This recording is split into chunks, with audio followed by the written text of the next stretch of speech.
What is up, guys? It's your boy Travizi here, and I am so excited to be doing a San Francisco Giants game recap.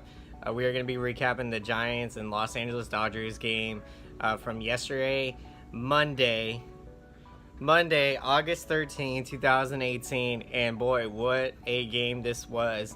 There was so much anticipation going into this game because of the matchup with Madison Bumgarner against Clayton Kershaw, and they matched up for the 11th time in their careers.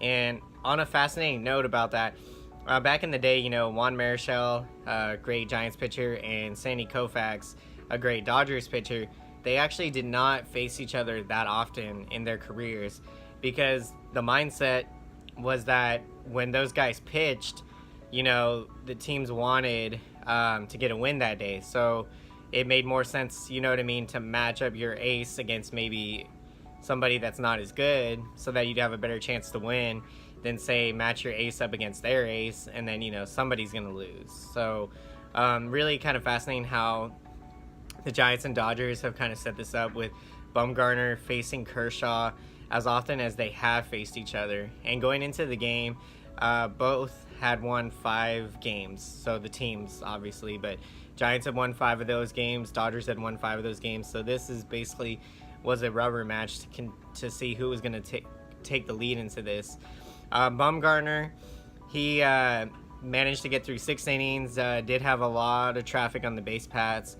The first couple innings, he could not get a 1-2-3 inning. So that's probably why he didn't go 7 innings. His pitch count kind of caught up to him. He gave up 2 runs.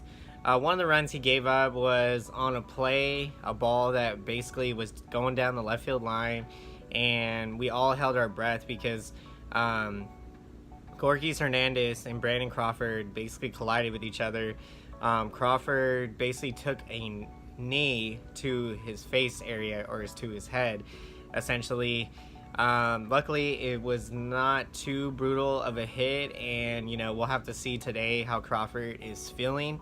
But it looked like a very scary play that happened in the game, and it just wasn't good to see. The story of the Dodgers lately has been they have been without their closer Kenley Jansen, and over the past weekend, the Dodgers blew 3 games in Colorado. And so this game, the Dodgers carried a 2-1 lead into the 9th inning, and they sent out Scott Alexander to pitch the 9th inning, a lefty. And the Giants were able to rally in one of the most miraculous comebacks that I've seen.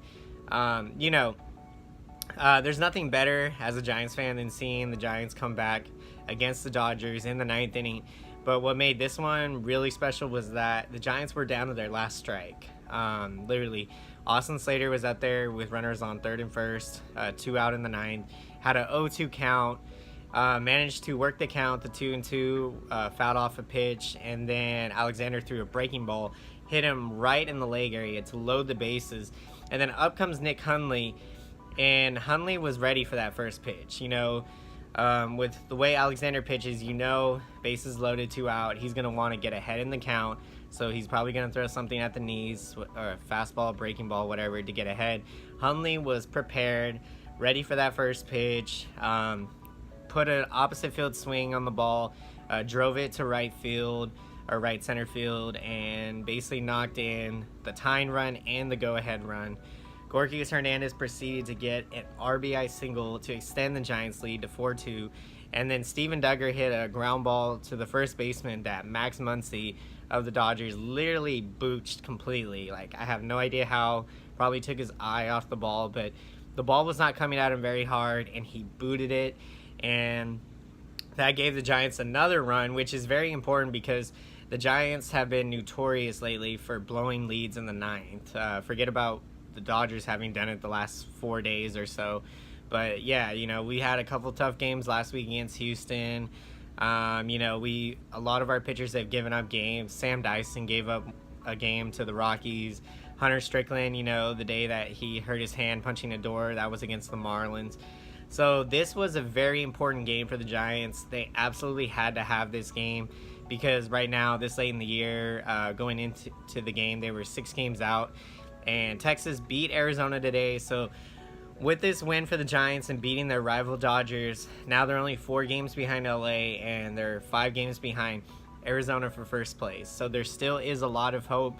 And as we go into tonight's game, guys, on Tuesday, it's going to be a tough one. Andrew Suarez is taking the ball. Lately, Suarez has not been able to provide really anything. It makes you wonder, as a rookie, have the innings caught up to his arm? Or, can he bounce back and, get a much-needed big start for the Giants right now? Because every game is critical.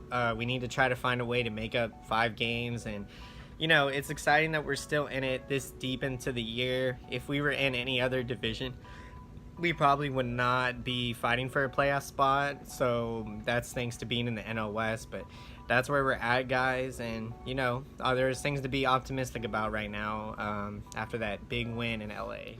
So, guys, if you like this video, give it a comment, like, subscribe. I'm going to be making a lot more San Francisco Giants videos. I absolutely love baseball, and I love talking baseball. I'm a huge Giants fan, and we'll be talking all the latest news, game recaps, and everything that's coming with the orange and black. If you like I said, if you guys have questions for me that you would like me to answer, or even topics to bring up, I would love to hear from you guys. Thank you to all of you who watch my videos, and until next time, I will see you guys again. Let's go Giants!